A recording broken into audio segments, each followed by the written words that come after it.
下面，让我们欢迎来自印尼的 Steven Andrew 亮同修与我们分享，通过心灵法门3大法宝，孩子学业有成，自身事业顺遂，车祸之后身体神奇痊愈，观世音菩萨有求必应，诸事心想事成。让我们掌声欢迎。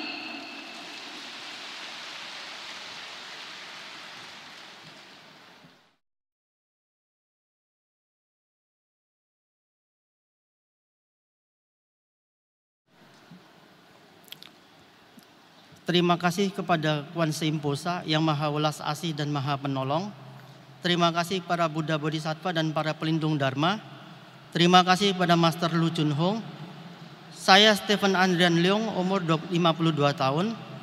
Saya mengenal Sing Ling Fakmen dari seorang teman di Jakarta. Saya tidak melihat sesuatu yang baru, semua sama, ada tapeco, cincin dan sebagainya.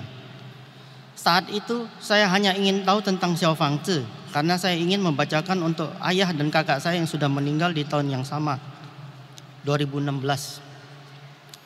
Karena berbagai alasan, hingga bulan Januari 2017 saya dan keluarga baru pergi ke Sunter Sing Ling Fakmen. Saya bertanya pada seorang saudara sedharma di sana dan meminta kertas Xiao Fang Zi kosong. Tapi dia bilang bahwa saya belum membaca parita harian dan menganjurkan saya untuk baca harian terlebih dahulu baru membuat Xiao Fang Zi. Saya tidak mengerti mengapa begitu banyak aturan, namun saya tetap menjalankannya. Setelah 1 bulan saya sudah hafal parita-parita dalam Xiao Fang Zi. Saya kembali pergi ke sana. Saudara sedharma yang lain menjelaskan kepada saya bagaimana cara menghafalkan Xiao Fang Zi. Saya dan istri berikrar vegetarian setiap tanggal 1 dan 15 penanggalan lunar. Setelah 7 hari saya bermimpi berkelahi dengan seekor naga hijau dan berhasil mengalahkannya. Namun naga itu berubah menjadi seorang biksu Tao. Yang aneh adalah sejak saat itu saya tidak suka makan daging. Padahal saya adalah orang yang tidak suka makan sayuran. Saya coba memakan daging, hasilnya saya muntah karena merasa jijik. Sampai suatu hari istri saya memasang altar dan mengundang gambar bodhisattva ke rumah. Saya segera ingat ternyata biksu Tao dalam mimpi saya adalah Nancing Posa, sesuai dengan gambar rupang.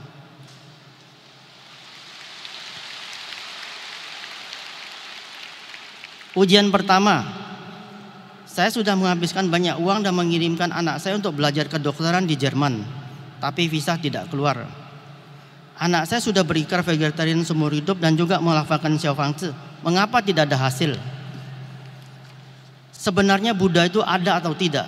Mengapa tidak membantu saya? Tapi saya tetap melafalkan parita.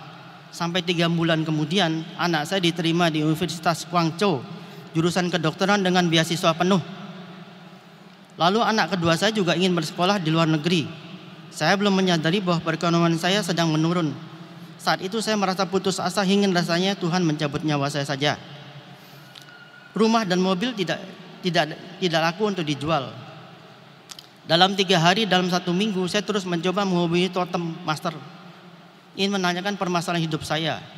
Setiap kali, 300 kali lebih panggilan tetap tidak tersambung.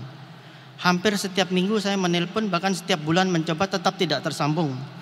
Saya berpikir, Posa, kalau menelpon master saja begitu sulitnya, bagaimana bisa menolong saya? Suatu hari saya mengalami kecelakaan sampai tidak bisa bangun. Setiap bergerak tubuh dan tulang saya sakit luar biasa. Di malam itu juga saya ingat untuk menghafalkan tapeco sebanyak 108 kali sampai tengah malam. Besok paginya walaupun saya bisa bangun, walau tetap saja merasa sakit.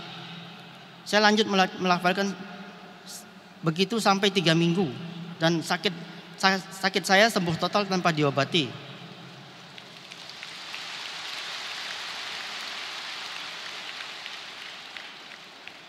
Dulu kehidupan saya sangat indah. Sampai suatu hari saya harus menerima kemungkinan disingkirkan karena konspirasi bawahan saya. Karena biasanya saya tidak bisa mentoleri kesalahan penyelewengan yang mereka lakukan. Pada saat itu saya bertanya, mengapa orang lurus dan benar sering dibenci banyak orang? Apakah saya harus menjadi orang jahat? Bahkan menjadi orang yang sangat jahat. tapi tidak sesuai dengan peribadian saya. Kalau jadi orang harus menjadi orang yang baik, maka walaupun hati saya terluka, saya tetap mencari solusi atas permasalahan ini. Saya berusaha keras mencari pekerjaan baru. Saya berpikir mengapa tidak menjadi konsultan manajemen sesuai dengan bidang saya. Tetapi hal itu tidaklah mudah. Menjual barang promo juga hasilnya tidak sesuai dengan harapan. Usaha toko yang dibuka juga tidak berkembang. Bertanya pada peramal juga belum tentu tepat, apalagi peruntungan di masa depan. Menurut pengalaman saya hanya bisa dipercaya 30% saja. Walaupun sudah sering sembahyang di kelenteng, tetap saja tidak ada perubahan. Sampai saya mengenal Singling Famen, baru ada perubahan dalam hidup saya. 3 bulan yang lalu saya bermimpi, tidak tahu di mana saya melihat sebuah kitab merah mengikuti saya. Saya tidak tahu apa arti mimpi itu. Pada prinsipnya, ini adalah kesempatan yang langka untuk mempelajari Singling Famen dan mengubah takdir kita. Namun harus diingat, melafalkan parita tidak mendatangkan kekayaan uang. Hanya akan menghindarkan kita dari karma buruk. Walaupun Xiao Fang Zi hanya selembar kertas kuning kecil, namun memiliki kekuatan yang luar biasa. Asalkan dilafalkan dengan tulus dan konsentrasi, melakukan kebajikan setiap saat pasti ada hasilnya. Kemudian saya kembali ke Kuan Yin Tang berkrikar vegetarian seumur hidup. Ajaibnya, tak lama saya mendapat pekerjaan dan anak saya juga bisa ke Jerman dengan lancar. Semenjak saat itu saya 100% percaya pada Guan Yin Pusat dan para Buddha dan Bodhisattva.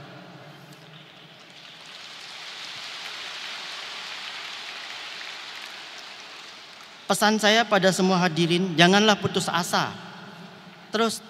Tetap terus melafalkan parita dengan penuh konsentrasi dan setulus hati. Semoga pengalaman saya ini bisa membuat orang percaya bahwa Singling Famen ternyata memang nyata. Terima kasih kepada Guan Yin Pusat, terima kasih pada Singling Famen, terima kasih kepada Master Lu Chun Hong, terima kasih kepada saudara sedharma sekalian, terima kasih pada semua.